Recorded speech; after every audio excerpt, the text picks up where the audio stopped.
What up, y'all? FortWorthFabian, man. BigBossFabo. I'm back with a video for the channel. Actually doing a reaction to Mr. Nightmares, man. We got scary things hikers have encountered in the woods.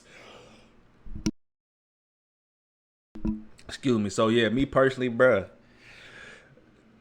Be sure to like, comment, subscribe, hit notification bell, follow me on Instagram, Twitter, FortWorthFabian. It's the road to 1 million subs, man. Peace, love, prosperity. But like I was saying, man, me personally, camping and all that—that's cool and all. You know what I'm saying? But I'm not the type of spend too much time out in the woods like that, bro. You know, it definitely depends. If I'm going out to the woods camping, I'm going deep. I'm rolling deep, like maybe 10, 15 strong, and we gonna be scrapped up. You know what I mean? We gonna have it on us in terms of if anybody wants smoke, we will retaliate. You know what I mean? So there's a lot of weirdos be camping out in the forest, in the woods, doing weird shit. Like you hear a lot of stories about people just doing goofiness, people getting kidnapped, people getting they stuff at their campsite stolen, even running into bears. You know what I mean? So who knows what the cocaine bear? You don't even know what you're gonna run into, bro. But anyways, man, let me know y'all thoughts on Mr. Nightmare overall. Y'all like when I do these reactions? Comment down below. I do have a Mr. Nightmare playlist as well. Check out the former reactions or the previous reactions I've done to Mr. Nightmare so far, man. Let's get into the video.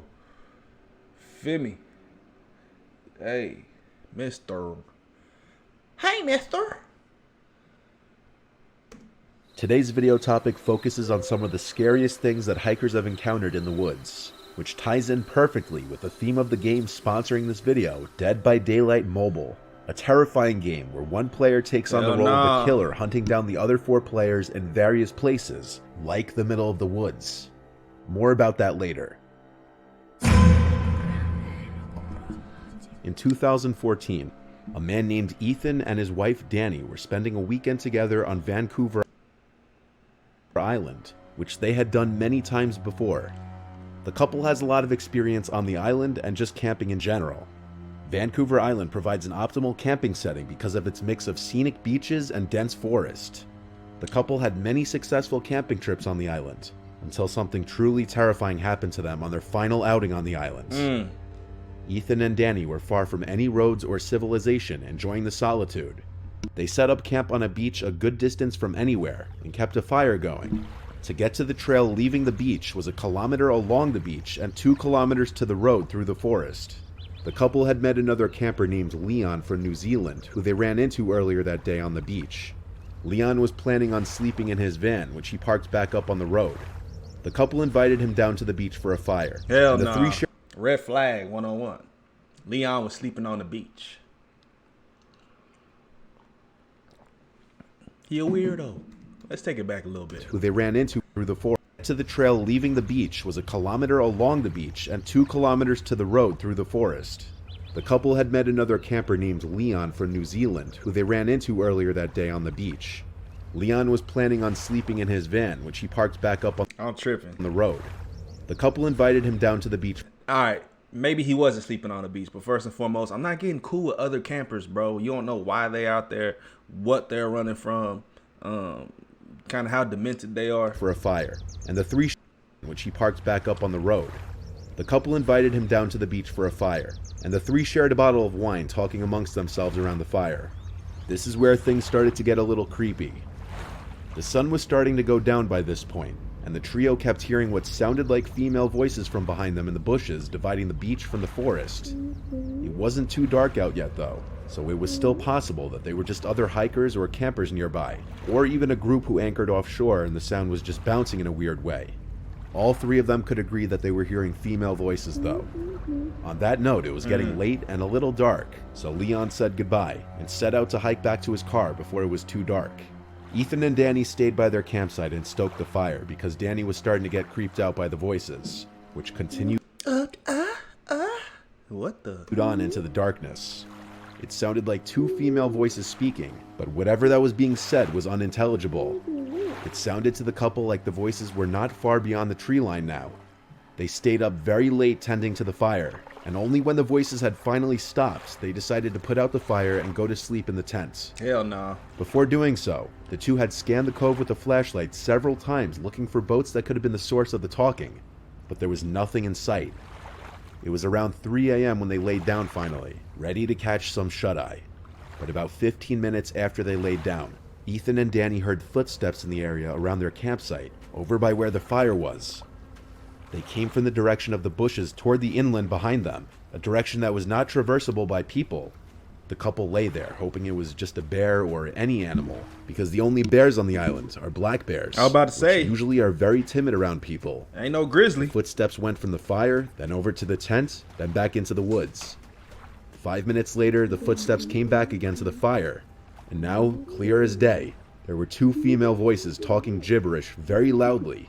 Their communication was not resembling any languages known to Ethan or... I guarantee you nobody's out there, bro. They either hallucinating or they encountered a supernatural experience. Danny, and they seemed to be talking over each other, having what could barely be considered to be a conversation at full volume in the dead of night very far away from civilization without using lights to navigate through the dense brush relatively quietly in a direction that seemed impossible to traverse on foot. The 2 voices moved from the fire pit area over to the tent, still talking at a loud volume. They stood over the tent talking for a few seconds, then went completely dead as night silence. They went back into the woods to never be seen or heard again. Whoa. I lost whole train of thought. Through the dense brush, relatively quietly in a direction that seemed impossible to traverse on foot. The 2 voices moved from the fire pit area over to the tent, still talking at a loud volume. They stood over the tent talking for a few seconds, then went completely dead as night silence. They went back into the woods to never be seen or heard again. How you know they went back into the woods? Just by the footsteps or what? I mean, first off, you never saw them to begin with. To mean to be seen or heard again. I mean, the only thing you was doing was hearing them. You wasn't seeing anything, my boy. Ethan and Danny lay there completely frozen and afraid for a long time. They woke up around 11 a.m. the next day because of how late they fell asleep. They packed up first thing and never returned. The couple probably made the best decision to remain quiet in the tent, not drawing attention to themselves from whoever or whatever was outside the tent. Just like how the player in Dead by Daylight Mobile must remain quiet to hide from the killer. Hi, Mom. Kelly, Rita, and I just went on our carnival cruise. Hey, look, that's me there in the middle. And we just really found ourselves, you know? Bruh. I got over my fear of bubbles. Man, this mouse is getting on my damn nerves. This fool just related a story to a video game, bruh. Okay, he's got his paid promotion little notification up here. Bro, we don't want to buy this game, though. Encounter in the Woods. Or whatever it's called, bruh. But don't tell me that's how the story ended. Bro, so basically you didn't really see anything. I mean, you heard a lot, but what was it? Some type of apparition? Was it 3 girls? Some females? I don't know. What was it, my boy? We need some information. We got to get down to the bottom of it.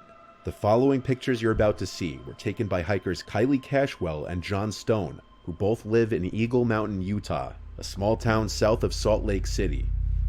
For the past few years, they had been exploring forests in search of interesting things, and one day they found it. One day Kylie was hiking in Cedar Fort, just 5 miles south of Salt Lake City. While hiking, she found large amounts of animal bones and piles of junk people had dumped. But things started to get strange when she started coming across strange symbols and animal parts scattered throughout the forest, some of them in weird formations.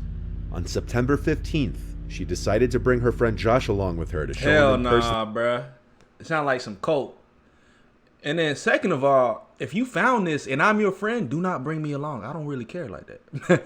I don't really want to see what you just investigated and find out, especially if it's dead animal carcasses and bones and bodies spread out in some type of ritualistic way. Hell nah, bro. You can have it. And the unusual things she was finding. This time, the two came across something even more disturbing. On the trail, there was a severed deer head and a pentagram surrounded by deer legs, which were not there the first time Kylie walked the trail. When you find things like this in Dead by Daylight mode, it's best to get out of wherever you are in a hurry.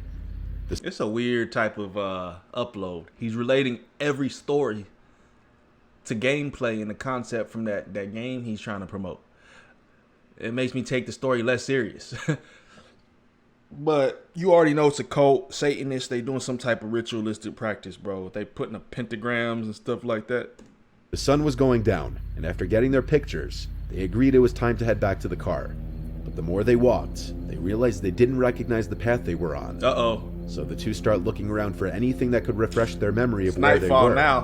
But as it got dark out, the two accepted that they were lost.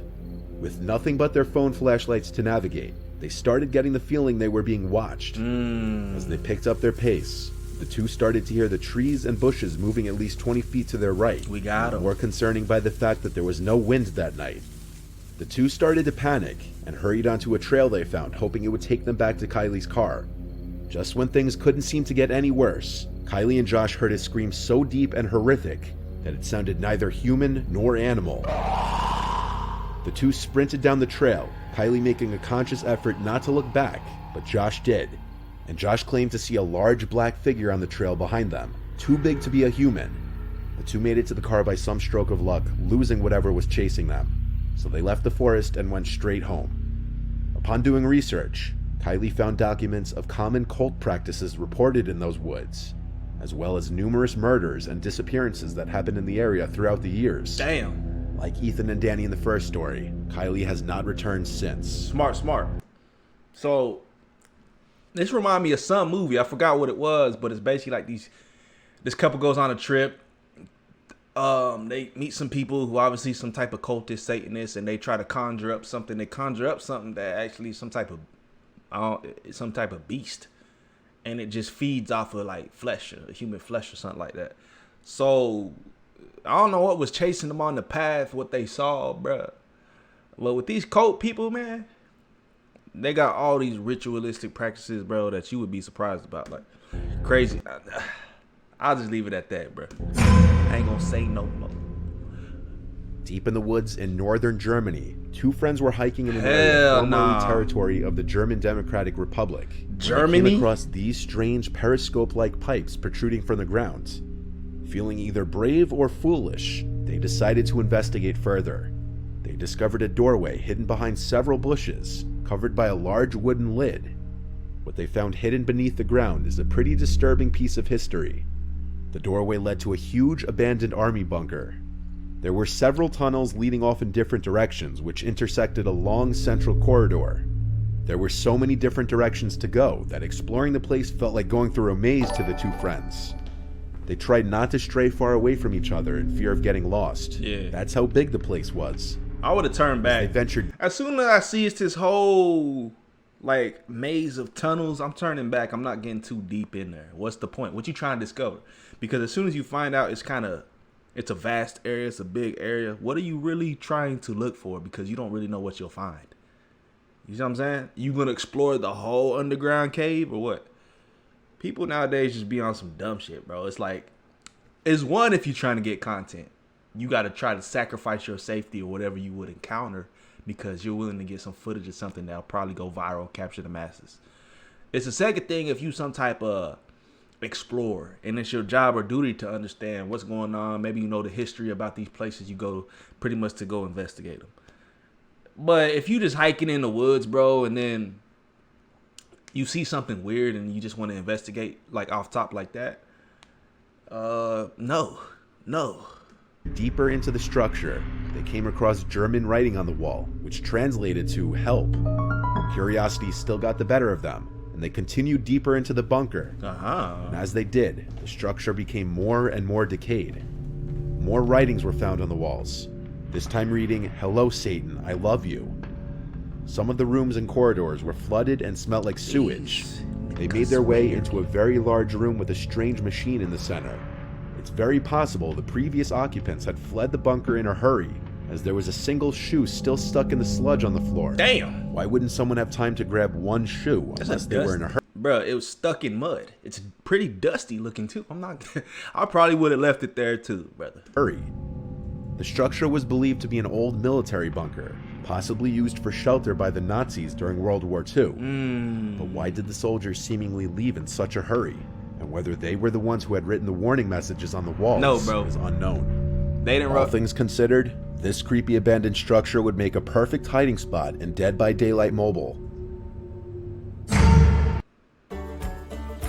Be sure to like the video, man. Comment, subscribe, hit the notification bell. Let me know y'all's thoughts on these Mr. Nightmare reactions. Hell nah. I'm not going to an underground cave or a Nazi bunker. In this last story, for the person's safety, I'll refer to him as just Bill. Ah. Bill is an avid hiker who in 2016 was visiting his brother upstate New York near Downsville. Bill's brother owns a small house and a barn up there. New York. From time to time, Bill and other family members would go up to visit. This was in the late fall, and so the foliage was already mostly orange, and more than half of the leaves had fallen off the trees. Bill was hiking a narrow trail which was not far from his brother's place. This trail is in the middle of a very rural area, and it connects from the occasional property to property. So when Bill stumbled across a duffel bag on the ground in the middle of the woods, it was a surprise. The duffel bag looked like it was relatively new. It didn't look dirty as if it had been sitting in the woods for an extended period of time. There was a foul odor emanating from the bag, however, like something rotting inside. Bill assumed the worst, but he knew he had to open the bag to see what's inside in case it actually could have been a person. He was building up the courage to open the zipper to the bag, but before he could, he heard footsteps approaching from off the trail and a voice saying, "That's mine, please don't touch it."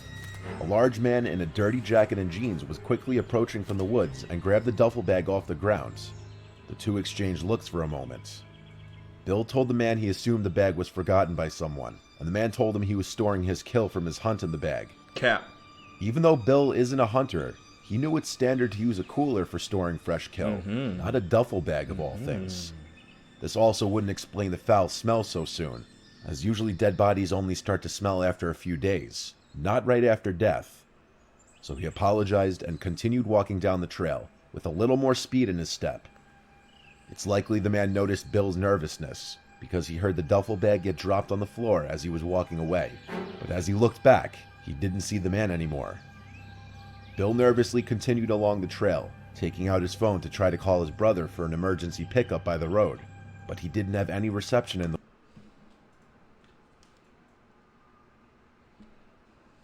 woods. All he could do was press forward and avoid crossing paths with that man again. But as he continued on, he kept hearing leaves crunching from not far behind him. This is where you start running, my boy. Anytime he'd look back, the coast seemed clear.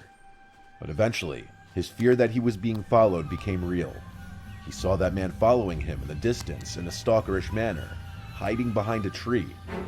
Without thinking, Bill started to run as fast as he could down the trail. He knew he was being followed without even looking back, because he could hear the leaves being crushed from not too far behind him. Bill came to an abandoned-looking property with overgrown grass, and having grown too winded to continue running, he attempted entry to the old house through the back door, and was able to get inside. Like the player would in Dead by Daylight Mobile, Bill looked to seek shelter inside of a building as opposed to running from his chaser out in the open. Bill hid under a cot in the first bedroom. Now, let me know what y'all doing in this situation, bro. He said he was out of breath. Nah, my flight or fight mode is going in, bro. Like, it's going up. I'm going to have my adrenaline pumping. I'm not stopping running. I'm going to keep going until I find out my phone's got service. Because now you just a sitting duck. Now you just cornered. You went to an abandoned house. You think that he wouldn't realize, like, oh, well, he disappeared. He might be in his house. There's no way he could have just, ran out of focus that quickly. That's what I would assume. Then he going to go explore the house. Now you just sitting in the house, and then you probably going to get, stupid ass boy. He found, and he heard the back door open again. There you go. Followed by heavy footsteps moving in a hurry. They went from room to room, and Bill could hear the man's heavy breathing from also being out of breath. The man's footsteps came into the bedroom just for a second and left right after. He didn't look under either of the two cots. Bill heard the back door to the house open and slam shut again, but he laid under the cot for another half an hour, not taking any risks. Smart He only man. got up when he realized it would be dark soon, and he needed to get to a road to call for help. He proceeded to leave the house and run down the dirt trail by the house that was most likely once used as a driveway, which led him to a road. From here, he eventually hitched a ride with a passing car, who gave Bill a lift back to his brother's house, where Bill would call the local police department and report his encounter. Given the severity of the case, police would show up to the house to get a more detailed description of the man's face, the location it happened, and other information. Though it was never technically confirmed what was in that duffel bag, the rotting smell would already be clue enough. But the fact that the man so intently chased after Bill shows that he was hiding something that he didn't want any witnesses for, most likely dumping a dead body. Bill would most likely outsmart the killer in Dead by Daylight Mobile, as he effectively was able to hide from a stalker in the middle of the woods in a real-life situation similar to what the player is placed into in the game. Dead by Daylight Mobile is the official mobile version of the game Dead by Daylight. It's the originator. I hate mobile games, bro. I ain't gonna lie to you. I hate games that are on mobile devices. Like, I'm trying to play it on my PlayStation, bro. Not on a mobile device. So I guess that's the end of the stories, man. That's Mr. Nightmare. Scary things encountered by hikers in the woods, bruh. That's why you don't need to go hiking unless, like I said, like you 20 deep and y'all have some weapons. And, you know, y'all keep y'all's head on a swivel. On point. P's and Q's type. Yeah. Hey, yeah, let me know y'all thoughts on that one in the comment section below. Be sure to like, comment, subscribe, notification bell, follow me on Instagram, Twitter, FortWorthFabian, man. Road to 1 million subs. Peace, love, prosperity, everybody rocking with the channel, man. We'll catch you guys in the next video. Oh, yeah, be sure to check out my playlist, my Mr. Nightmare playlist. I'll link to that in the description as well as the comment section down below. Yeah.